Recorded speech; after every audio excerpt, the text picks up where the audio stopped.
Napakahirap po ang pumunta, tumayo, at magsalita sa inyong harapan. Pero noon pa man, alam kong walang madali kapag ikaw ay Marcos.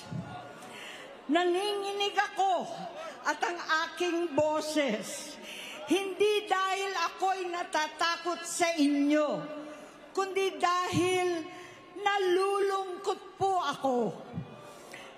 Ipagpaumanhin ninyo kung sa gitna ng pagsasalita ako, ako'y hihinga dahil sa bigat ng aking kalooban. Pero hindi yan ang dapat kong ihingin ang paumanhin.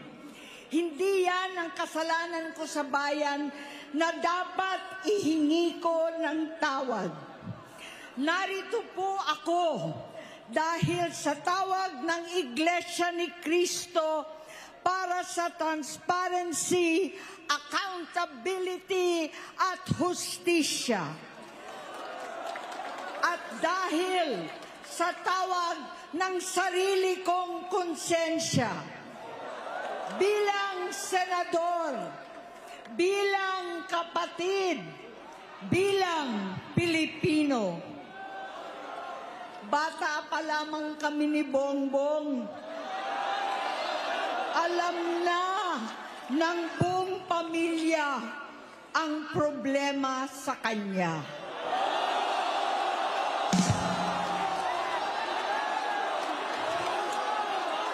Sa totoo lang, mababasa naman ng lahat ang mga testimonya ng aking ama patungkol sa kanyang ugali at gawain.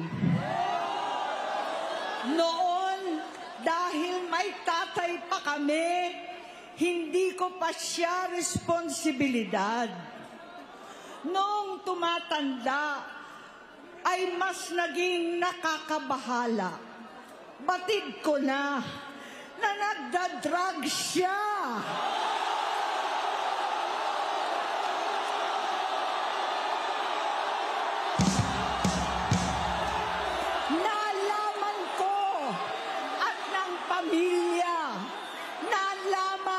Pamilya, seryoso ito. Minsan, kami ng Presidential Guard at Metro Gompa ang naglilinis tuwing nagpa-party po sila.